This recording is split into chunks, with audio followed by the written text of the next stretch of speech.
Another day, another tea time. Featuring Rover back there, ready for his walk at the park here. Hair's looking crazy.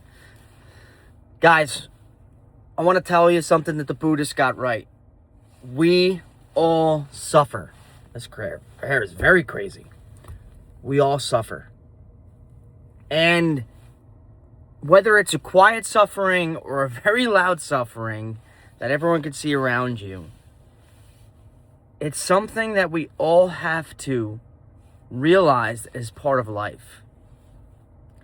And that the suffering, what I like to talk about, can be turned into a positive.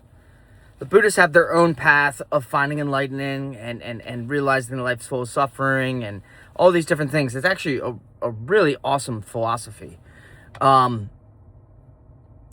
Peterson talks about the crucifix being a reminder that life's full of suffering because Jesus was this awesome person, yet he was still crucified.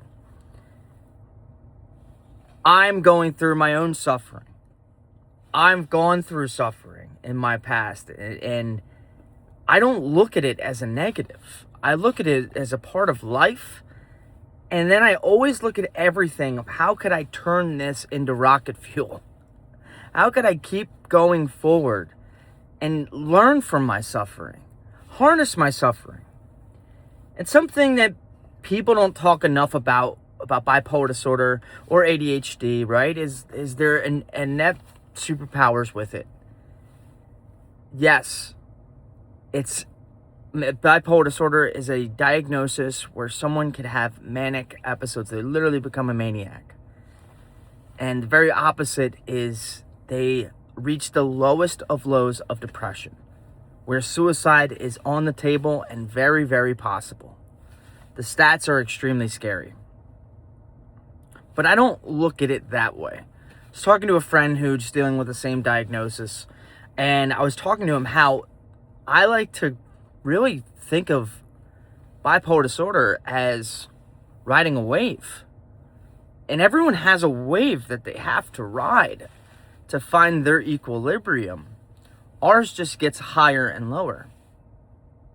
And on the good days, on days that you can really ride that wave, you get closer. Instead of the mania, the step under is empowerment, enlightenment, like the Buddhists would say. When you go down towards the depths of depression, the notch above where you can ride that wave isn't depression, it's empathy. Being empathetic for others.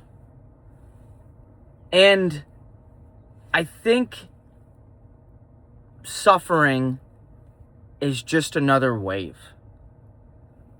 I know that I'm attached to this surfboard my entire life. God, we all are. And those waves will come and those waves will go. But surfers have a lot of fun. So suffering doesn't have to be a bad thing. And you can enjoy the rides. You can enjoy the ups and you can realize in your life, in the moment, that, hey, this might be an up moment. This might be a down moment. And the most challenging part about my mental health in the past, let's just say 6 years, I've had 6 years of stability, but one time that I was hospitalized because I didn't go the full way to truly explain to my loved ones what it takes to ride a wave. And that I've been riding waves of great magnitude for the past 6 years. But that's not anyone's fault. It's a learning lesson. It's another wave that comes in. And, like the movie I Love You, Man. The funniest part of that movie is, I think, when they're surfing. And the guy's like, yeah, I stopped wearing a watch out here. Well, why is that, It's like, oh, because my phone has it. Like keeping it light.